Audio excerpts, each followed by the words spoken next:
What's going on, ladies and gentlemen? Welcome back to the Fringe. I got a video to drop here about the budget, and no, the budget is still being announced as it's coming out, and I wanted to highlight what you can expect from the budget because, look, we all know what's going to happen. We all know what's coming out. Join me live tomorrow night for our in-depth live stream. I know my co-host Matt on Unhinged Fringe, and I will be going through the budget with a fine-tooth comb as much as we can to figure out what is going on with this newly announced budget. But the Toronto Star, you can always tell because of these woke publications what's happening. And the Toronto Star, as we build up to today's afternoon video, is really painting a picture of what to expect. Now, these guys do have their claws into the federal government. They're funded by them, so they get kind of a sneak peek preview, and they always pad the room before putting out what the budget is going to entail. So what better way to talk about it than before it drops and kind of give you guys a little bit of a painted picture as to what you're going to expect as Mark Carney reveals his grand budget later today in the House of Commons. Now, what it shows down here, or one of the reasons why I have said that we cannot go to the polls right now. It will result in a majority government for Mark Carney. And I'm not padding the room for liberals. I'm not trying to say that I want a liberal government. I want independence in Alberta. I want for the rest of Canada to be secure, even if Alberta leaves. And I still have to act as though Alberta is still a part of Canada because it is. And we have not voted on independence. And like it or not, ladies and gentlemen, that vote can always fail. I hope it doesn't. I really hope it doesn't. You're talking to somebody who's the most pro-independence person on the planet. Next to Jeffrey Rath, I am the most Albertan man in the world. So please don't think that I'm saying I don't want that. But we're still in Canada for now. We still have to run on Canadian politics. The Liberal government is unveiling its first budget under Mark Carney today. They'll need to secure opposition support to pass it. So here's what I think would be detrimental and catastrophic if the Liberals call an election. The Liberals, who hold 169 seats in the House of Commons, need 172 votes to pass the budget to stave off an election, which means they're going to be relying on the NDP. We already knew this. But they're only 3 seats shy of a majority. And when you see Doug Ford running around saying, Donald Trump this, Donald Trump that, oh, I'm not going to apologize for Trump, oh, we're going to run more ads, I think it's the greatest ad we've ever seen. You have Mark Carney saying, oh, I'm still going to try to negotiate a deal with Trump, I'm a master negotiator, we're going to get away from these tariffs, we're going to try and secure jobs, we're going to try and invest in Canada. You're going to hear that term constantly. Invest, invest, invest. Now, if you need another reason to figure out that they're going to be mentioning investing in the government, let me give you a flashback. Let's do a little flashback here. The Conservative Party of Canada released this video. If you've ever seen Full House, it's a parody on Full House. I'm just going to let it run for a second because they do play the theme from Full House, and that's copyright, so I can't. It's a very well put together video. Again, go check out the Conservative Party of Canada on Twitter. You'll see just how great they've done putting this together to make it look like a TV show. It essentially is. Created by Liberal Investment. Here we go. Let's take a look at what they're showing you for where the budget's going to go and what to expect. Listen to Bill Morneau and the usual words that were coming up when he was still kicking around. Why is the only Liberal plan to spend? Mr. Speaker, the Liberal plan is to invest.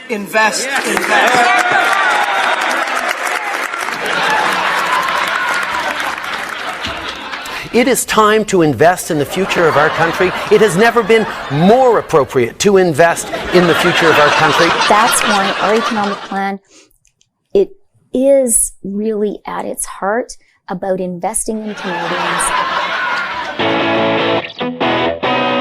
That's what we're proposing to Canadian, generational investment in our future, Madam Speaker.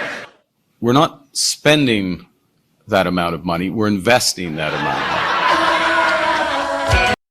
Oh yeah, don't rely on us spending. Oh, we're not spending it, it's investing.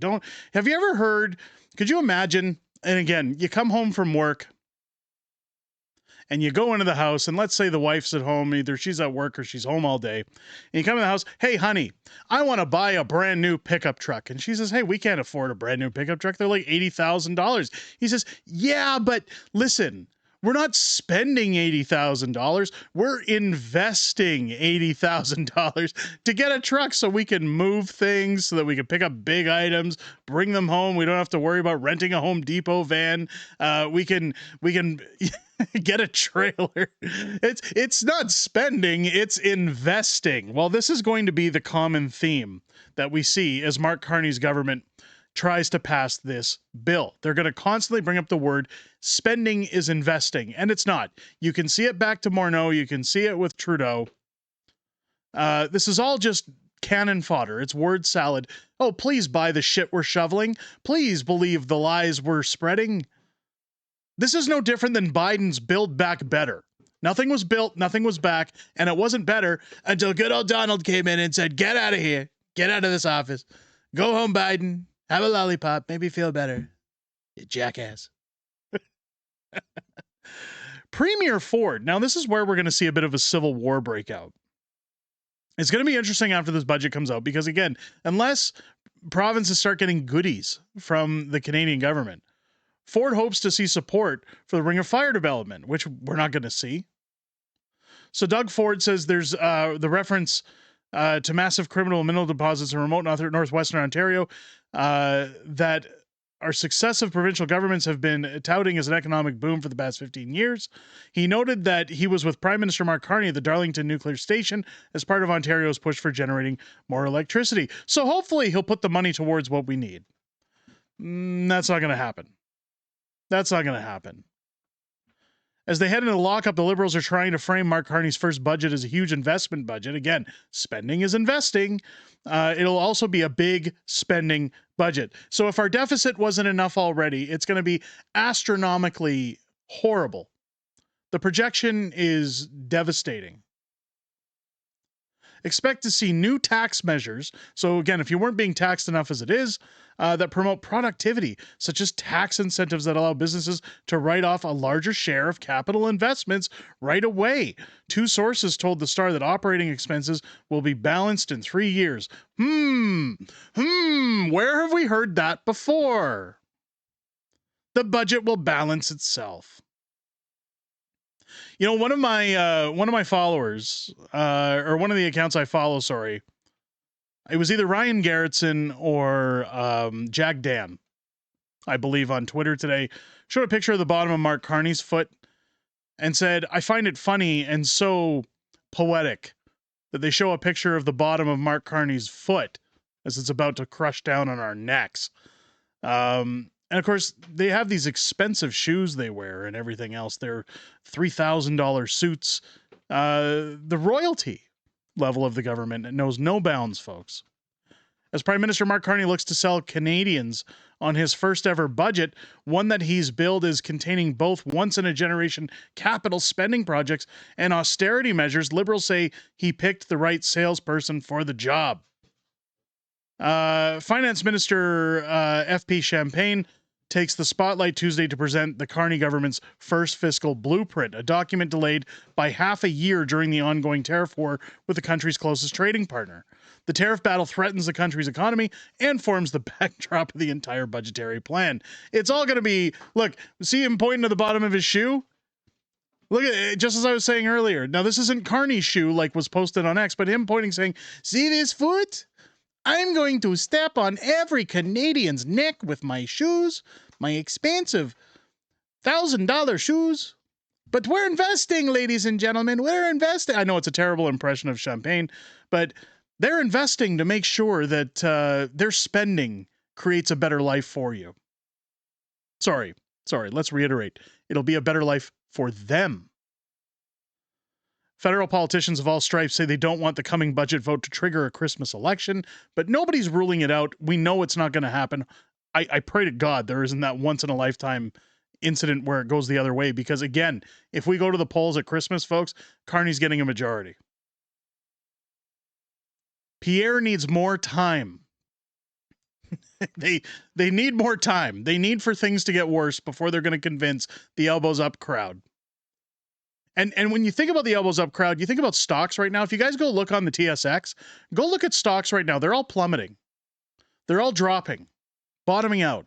So any of those Brantford boomers that have the, and I'm talking about liberal, you remember the Brantford boomer giving everybody the finger? Their portfolios will need to collapse. Their options are going to have to dwindle a bit before they're going to say, okay, we can't support Mark Carney anymore. We've got to go with a conservative. Voters might soon have to resist the temptation to drop a lump of coal in the ballot box. It will be a lump of, it'll be a lump of shit if we all have to go to the polls. Government House Leader Steve McKinnon said recently that the government did not yet have the votes to pass the budget being tabled Tuesday afternoon, which comes up for a vote later this month. So again, there's no vote today. There's still time for the Liberals to hand out a few freebies to the NDP. McKinnon has also called opposition leader Pierre Poilievre not to be grinchy and get his MPs to back the budget. Yeah, it's not going to happen. Poilievre said during question period Monday that if the government tables an affordable budget, it can avoid an early election. We all know it's not going to happen. That's, again, why I'm making this video before the budget is even officially dropped, because we know what's going to happen, folks.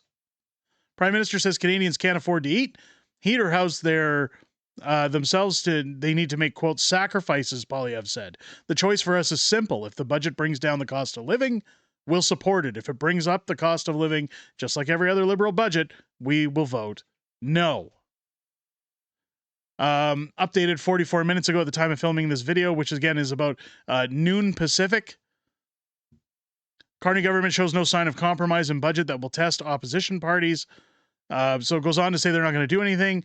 Updated an hour ago.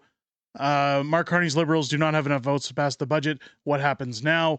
Again, there's time. There's time. You can see the chain of command here, pulling it all out. Premier Ford was the last one to speak, that he hopes the Ring of Fire development goes through. Don't forget Danielle Smith's looming deadline on Mark Carney for November 16th is also not going to prove very fruitful for Mark Carney. No matter which way you slice it, folks, we all know what the budget is going to entail. We know that it's going to be doomsday for Canada and Canadians alike. I keep saying the only path forward, as far as I'm concerned, is independence. We'll see what happens November 17th, I guess. Let me know your thoughts down below. Do you believe the Liberals are going to put forward a budget that works for Canadians? I can't even say it with a straight face. For Canadians, do you think we're going to get shafted? What do you think we're going to see in the budget? That's what I want to see down below in the comments. If it's your first time here, I'm sorry for laughing on that. I shouldn't have even asked the question. If it's your first time here, hit the subscribe button, won't you? Give this fool your subscription. We're moving our way to 150,000 subscribers by the end of the month. Make sure you're one of those subscribers. Leave a like and a comment down below. It helps push the video out, especially the comments, folks. Don't forget to join me live tomorrow night, where we'll be dissecting the budget alongside my co-host Matt on Unhinged Fringe. Join me Friday as well, where the beautiful Mrs. Fringe will be joining me live. So we talk about everything that happened this week in politics, everything we know coming up ahead, as well as Q&A within the greatest YouTube community on the platform. I always look forward to chatting with you guys outside of making these videos. I most importantly look forward to chatting with you guys this Wednesday and Friday, starting at 6 p.m. Pacific, 8 p.m. Central, here on the channel. With that said, I hope you enjoyed this video. I hope you have a great rest of your day. I'll catch you on the next one.